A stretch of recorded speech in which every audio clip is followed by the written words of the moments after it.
मला असं वाटतं की ही फार चांगली सोय झालेली आहे। वंदे भारत ट्रेन हे नवभारताचं प्रतिबिंब आहे, बदलत्या भारताचं प्रतिबिंब आहे। जगाच्या पाठीवर विकसित देशांमध्ये ज्या प्रकारची रेल्वे सेवा आहे तीच रेल्वे सेवा आज भारतीयांना भारतात बनणाऱ्या ट्रेनमधून मिळते आहे। ही खरोखर अत्यंत महत्त्वाची गोष्ट आहे।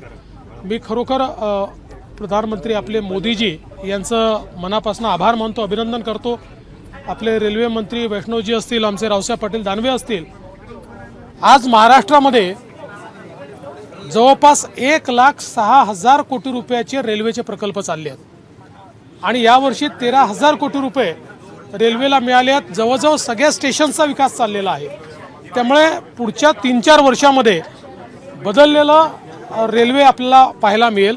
आणि आता तर आपण 160-180च्या या ट्रेन्स आहेत, पण पुढच्या 2 ते 3 वर्षांमध्ये 250च्या स्पीडने या ट्रेन्स चालतील। त्याच्यामुळे मोठ्या प्रमाणात हा जो काही बदल आपल्याला पाहायला मिळतोय हा अतिशय स्वागतार्ह आहे। आज मराठवाड्यातला माणूस हा सकाळी मुंबईला जाऊ शकेल, आपली कामं करू शकेल आणि लवकरच जशा ट्रेन्स वाढतील तसं मल्टिपल टायमिंग्स देखील आपल्याला या ठिकाणी प्राप्त होतील।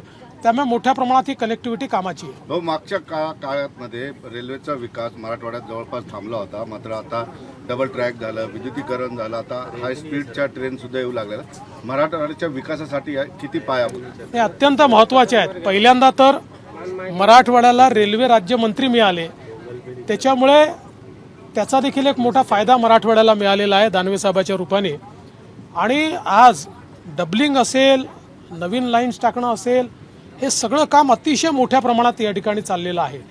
आणि राज्य सरकारच्या वतीने म्हणजे मागच्या काळात 14 ते 19 आम्ही 50% हिस्सा द्यायचो। नंतर महाविकास आघाडीचं सरकार आलं, त्यांनी अचानक काय त्यांना वाटलं, त्यांनी घोषणा केली आम्ही राज्याचा 50% हिस्सा देणार नाही।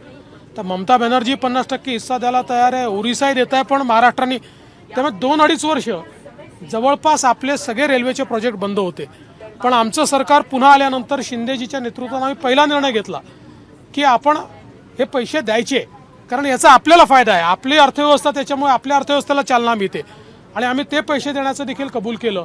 आणि त्यामुळे मोठ्या प्रमाणात आज आपल्याला हे रेल्वेचे प्रोजेक्ट होताना दिसत आहे। दुसरा मुद्दा, नागपूर ते मुंबई बुलेट ट्रेनची पाठीमागे चर्चा झाली होती, तर त्या संदर्भात काही ऍक्टिव्हिटी होतात? असं आहे की त्या संदर्भातला एक जो काही प्रोजेक्ट रिपोर्ट आहे हा तयार झालेला आहे, त्याचं इव्हॅल्युएशन चाललेलं आहे। नागपूर मुंबईच्या याच्यात सगळ्यात मोठा फायदा काय आहे तर 78% राईट ऑफ वे हा आपल्या जो समृद्धीमुळे हातात आहे। फक्त त्या ठिकाणी 22% राईट ऑफ वे जो स्टेशनशी इंटिग्रेट करायचा आहे तेवढाच एक्वायर करावा लागणार आहे। त्यामुळे त्या संदर्भातली कारवाई पुढे चालली आहे। दादा हे आपण रस्त्याने करू दादा, एक बोला कॉमन चालू आहे, किती वेळ आहे आपल्या जवळ? काय सांगाल आपण? कॉमन चालू आहे, अरे नंतर बोलू ना। काय सांगाल तुम्ही? मराठवाड्याचा जो काही सगळा ताण थांबला होता विकासाचा, तो आता बऱ्यापैकी मार्गी लागतोय।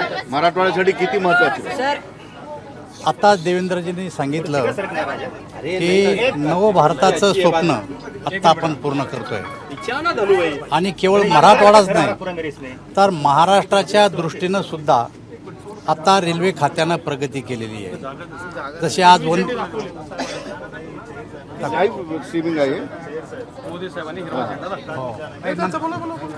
तर मराठवाड्यासाठीच नाही तर महाराष्ट्रासाठी सुद्धा एक अत्यंत महत्त्वाची गोष्ट आहे। आणि केवळ वंदे भारत रेल्वे नाही तर महाराष्ट्राचे अपूर्ण असलेले प्रकल्प पूर्ण करणे, नवीन प्रकल्प हाती घेणे आणि वेळेच्या आत पूर्ण करण्यासाठी मोदीजीच्या नेतृत्वाखाली 2014 पासून तर 2023पर्यंत मोठ्या प्रमाणावर निधी उपलब्ध करून दिला आहे। मी आत्ताच आपल्याला सांगितलं की फक्त 1100 कोटी रुपये आपल्याला 14पर्यंत मिळत होते महाराष्ट्राला, यावर्षी 12,000 कोटी रुपये आपल्याला मिळालेले आहे। आणि बुलेट ट्रेन जी मुंबई अहमदाबाद बुलेट ट्रेन आहे, मधलं जे सरकार होतं ते महाविकास आघाडीच्या सरकारनं पैसे देणं बंद केले होते। त्यानंतर नगरपासून तर परळीपर्यंत जो काही रस्ता होता त्याला पैसे देणं बंद केले होते आणि जवळपास राज्य सरकारने स्वतःला दूर करून घेतलं होतं रेल्वे प्रकल्पापासून। परंतु आता एकनाथराव शिंदे, देवेंद्रजी फडणवीस सरकार आल्याच्या नंतर आता मोठ्या प्रमाणात पैसा उपलब्ध करून दिला, त्यामुळे आपले प्रकल्प वेळेतच पूर्ण होतील.